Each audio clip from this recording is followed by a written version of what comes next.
तू वो कर जो तू चाहता है, होगा वो जो वो चाहेगा। तू वो कर जो वो चाहता है, होगा वो जो तू चाहेगा।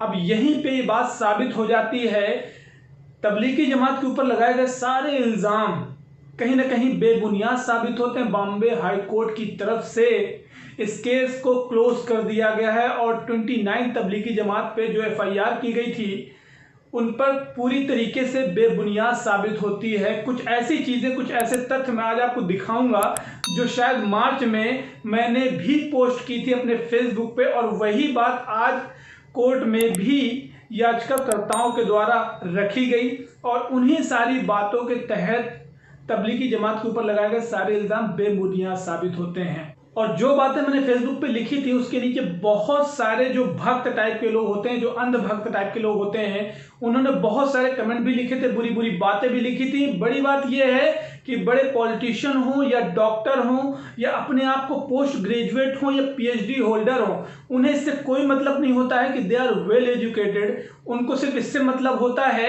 कि वो तबलीगी जमात के लोग थे, वो मुस्लिम थे, उन्होंने कोरोना फैलाया और इस बात के लिए किसी भी तरीके का सबूत भी नहीं है, लेकिन सिर्फ इल्ज़ाम के बेस पे ही बातें करना है। मैंने कुछ बातें लिखी थी, मैं आपको पढ़ के सुनाता हूं। 31 मार्च को आप स्क्रीन पे देख सकते हैं, जब तबलीगी जमात के ऊपर इस तरह के इल्ज़ाम लगाए गए थे, उसके बाद उनको क्वारंटाइन कर दिया गया था, आइसोलेट कर दिया गया था, बस में भर के ले गए थे, बहुत सारे लोगों के ऊपर FIR भी हो गई थी। इवन दिल्ली में भी जब कोरोना के केसेस आते थे तो उस पर तबलीगी जमात के लोगों का नाम अलग से लगाया जाता था, अलग से दिखाया जाता था। तो मैंने जो बातें लिखी थी उसमें आप देखिए स्क्रीन पे अपने, समझ में नहीं आ रही कुछ बातें। विदेश से आने वाले हर शख्स को वीज़ा हिंदुस्तान की सरकार देती है। दूसरा, इंडियन एम्बेसी में पूरा डेटा होता है। एयरपोर्ट पर इमिग्रेशन डिपार्टमेंट में पूरी जांच होती है। वीज़ा की वैलिडिटी भी होती है जो भारत सरकार की जानकारी में होता है। जहां बॉर्डर पर रातों रात सर्जिकल स्ट्राइक हो जाती है, कोई परिंदा भी पर मार दे अगर, तो वहां पर मरकज पर बने हुए लोग छुपे कैसे रह गए। मरकज से 500 मीटर की दूरी पर पुलिस थाना है। मोदी जी ने तो बोला था जो जहां है वहीं रहे, बाहर आते तो कर्फ्यू का उल्लंघन, और इंडियन गवर्नमेंट का भी। तो मरकज में जो लोग थे वो पालन कर रहे थे जनता कर्फ्यू और मोदी जी का या आदेश का उल्लंघन। नीचे लिखा है जांच जारी है, असलियत द न्यूज़ हिंद पर। और जो 29 जमाती लोग थे और जो 29 फॉरेनर्स जमाती थे उन पर epidemic act, disaster management act, foreigners act, visa violation act, ये सारे एक्ट उन पर लगाए गए थे। अब आप समझ सकते हैं उन पर ये सारे एक्ट लगाने के बाद में कोर्ट ने ये सारी चीज़ों को वेरीफाई करने के बाद में ये बात बोली है कि उन्होंने किसी भी तरीके से वीज़ा का वायलेशन नहीं किया है। और जो मैंने आपको फेसबुक पे बातें दिखाई हैं, जो मैंने बातें बताई हैं, उसमें आप देखिए द न्यूज़ 18 में ये रिपोर्ट में आया है, औरंगाबाद पीठ से याचिकाकर्ताओं ने और क्या कहा। हाई कोर्ट की बेंच के समक्ष याचिकाकर्ताओं ने कहा कि वे भारत की सरकार द्वारा जारी वीज़ा पर आए थे। जो मैंने अभी लिखा वो आपने देख लिया कि भारत सरकार द्वारा जारी वीज़ा पर आए थे। यहाँ आने का मकसद था भारत की संस्कृति, आतिथ्य और भोजन का अनुभव करेंगे।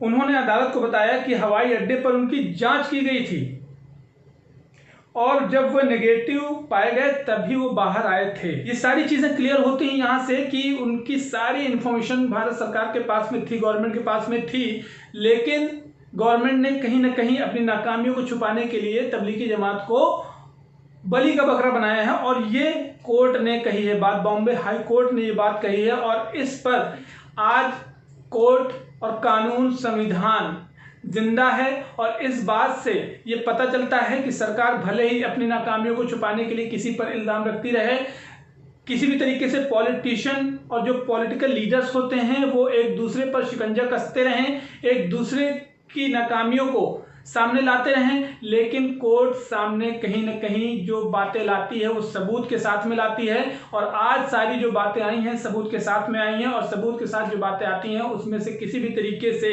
तबलीगी जमातियों को कोई गलत नहीं कह सकता है। आज उन सभी भक्त जो थे, जो ऐसे कमेंट करते थे, क्या वो आज इस बात का जवाब देंगे कि तबलीगी जमात अगर गलत थे तो क्या आज कोड भी गलत है हिंदुस्तान की, क्या संविधान भी गलत है हिंदुस्तान का? क्या वो जवाब देंगे इस बात का? इस पोस्ट पे मेरे 147 से 150 से ज़्यादा कमेंट्स आए थे और उसमें बहुत सारे लोगों ने बहुत बुरी बुरी बातें भी कही थी।